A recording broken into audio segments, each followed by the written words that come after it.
இன்றைக்கு நம்ம எந்த பலவீனத்தோடு பார்க்கிறார்களோ, இன்றைக்கு நம்ம எந்த குறைவோடு பார்க்கிறார்களோ, அந்த காரியத்தை ஆண்டவர் முழுவதுமாய் மாற்றி நம்மை ஆச்சரியமாய் பார்க்கிற அளவிற்கு கர்த்தர் வழி நடத்துகிறதற்கு கர்த்தர் வல்லவராய் இருக்கிறார். வேதத்தில் நம்ம வாசிக்கும் போது வேதம் சொல்லுகிறது அந்த பெரும்பாடுள்ள ஸ்திரீ அப்படின்னா, இந்த பெரும்பாடுள்ள ஸ்திரீனிடத்துல வேதம் சொல்லுது மருத்துவரால கைவிடப்பட்டவள் தான் யார் அப்படின்னா இந்த பெரும்பாடுள்ள ஸ்திரீ. தன்னுடைய ஆஸ்தி முழுவதையும் மருத்துவத்திற்காக செலவு பண்ணி யாரெல்லாம் என்னென்ன ட்ரீட்மெண்ட் சொல்றாங்களோ எல்லா ட்ரீட்மெண்ட்டுக்கும் போய் சற்றேனும் குணமடையாமல், அப்படின்னா ஒரு பெர்சன்டேஜ் கூட சரியாகாம, கொஞ்சம் கூட சரியாகாம ரொம்ப வியாதியோட இருந்தது தான் இந்த பெரும்பாடுள்ள ஸ்திரீ. ஆனா எல்லா மருத்துவர்களும் கைவிட்டாலும், எல்லா மனிதர்களும் கைவிட்டாலும், ஆண்டவருடைய வல்லமை அவர்கள் மேல் கடந்து போனதுனால கர்த்தர் அவர்களுக்கு சுகத்தை கர்த்தர் தர வல்லவராய் இருந்தார். அதனால சில நேரத்தில் மனிதர்கள் கைவிடுகிறதை குறித்து நம்ம பயப்பட வேண்டியதே இல்லை. நான் நம்புறேன், மனிதர்களுடைய மருத்துவம் கைவிடும் போது, மனிதர்களுடைய ஆலோசனைகள் கைவிடும் போது, மனிதனுடைய யோசனைகள் கைவிடும் போது, ஆண்டவருடைய வல்லமை அந்த இடத்திலே நம்மை தேடி வரும். ஆண்டவருடைய மகத்துவம் நம்மை தேடி வரும்.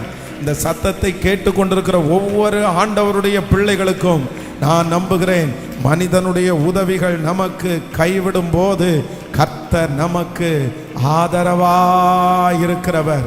அவருடைய உதவி ஒரு நாளும் நம்மை விட்டு விலகுவதே இல்லை. ஆமென். அந்த சகோதரிக்கு அற்புதம் செய்ய முடியுமானால் நமக்கு செய்வதற்கு கர்த்தர் வல்லவராயிருக்கிறார். இந்த சத்தத்தை கேட்கிற யார் ஒருவர் மருத்துவரால் கைவிடப்பட்டிருக்கிறீர்களோ, மருத்துவமனைக்கு போய் சரி செய்ய முடியாமல் இருக்கிறதோ, ஜெபம் முடிகிறதற்குள்ளே கர்த்தர் அந்த சரீரத்தை சீர்படுத்துவார். அந்த சரீரத்தில் இருக்கிற பலவீனங்கள் முழுவதுமாய் மாற போகிறது. கர்த்தருடைய வல்லமையை நீங்கள் அனுபவிக்க போகிறீர்கள். அவருடைய வஸ்திரத்தின் ஓரத்தை தொட்ட மாத்திரத்திலே ஒரு அற்புதத்தை கர்த்தர் நமக்கு செய்ய போகிறார். ஹல்லேலூயா. எத்தனை பேர் ஆமோதிக்கிறீர்கள்? ஹல்லேலூயா. நம்முடைய தேவன் வல்லமையை அனுப்புகிற ஒரு நல்ல தேவன். ஸோ இன்றைக்கு ஆண்டவருடைய சமூகத்தில் ஒரு நல்ல வாக்கு தத்தத்திற்காக நம்ம ஜெபம் பண்ணி அதை நம் ஆதாயமாக்கி கொள்ள போகிறோம். அந்த வாக்கு தத்தத்தை கர்த்தர் நமக்கு ஆம் என்றும் ஆமேன் என்றும் அப்படியே நிறைவேற்ற போகிறார்.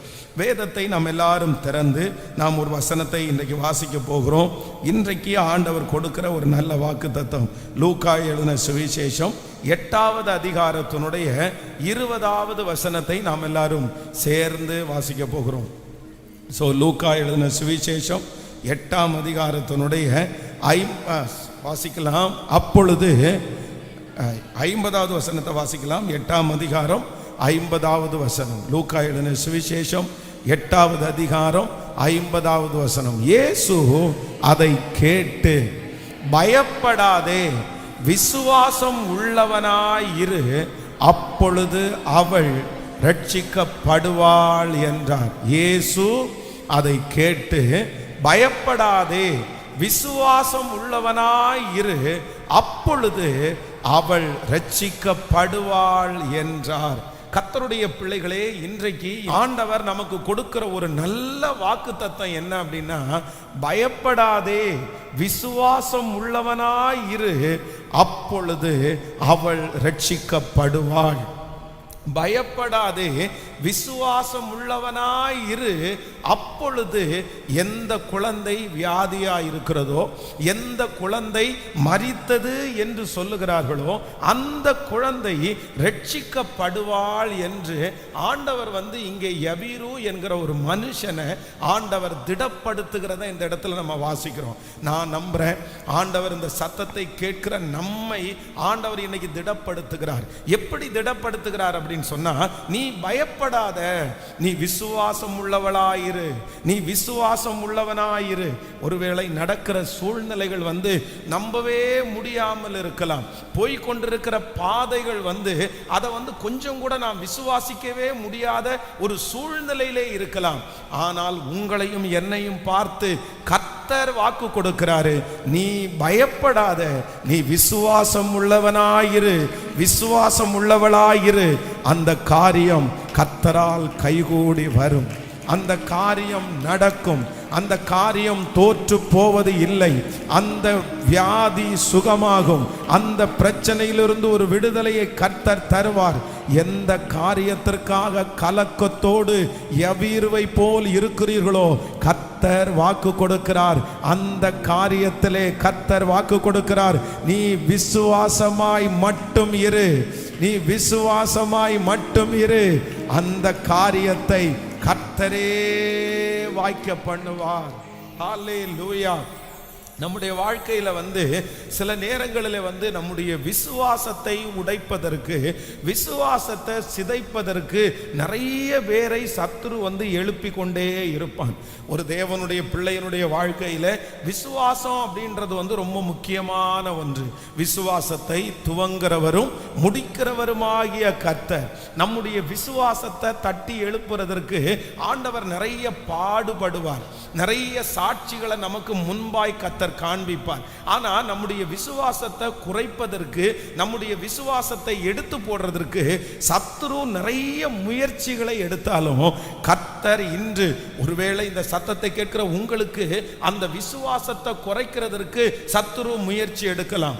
நீங்க ஜெபித்து கொண்டிருக்கிற காரியம், நீங்கள் எதிர்பார்த்து கொண்டிருக்கிற காரியம், நீங்கள் ரொம்ப நாட்களாக ஆசையாய் கர்த்தருடைய சமூகத்தில் கேட்கிற அந்த காரியத்தை எப்படியாவது அந்த விசுவாசத்தை உங்களை விட்டு எடுப்பதற்கு சத்துரு முயற்சி எடுத்துக்கொண்டே இருக்கலாம். இனி நம்பாத, இத்தனை நாள் எதுக்கு நீ நம்பிட்டு இருக்கிற, நீ நம்பி என்ன ஆக போகுது, இப்படிப்பட்ட நிறைய காரியத்தை குறித்து உங்களுடைய நம்பிக்கையை எடுப்பதற்கு சத்துரு முயற்சி எடுக்கலாம். கர்த்தர் நேருக்கு நேர் கர்த்தர் சொல்லுகிறார், யவீருக்கு எப்படி சொன்னாரோ அப்படியே சொல்லுகிறார், நீ பயப்படாதே, நீ விசுவாசம் உள்ளவனாயிரு, நீ விசுவாசம் உள்ளவளாயிரு.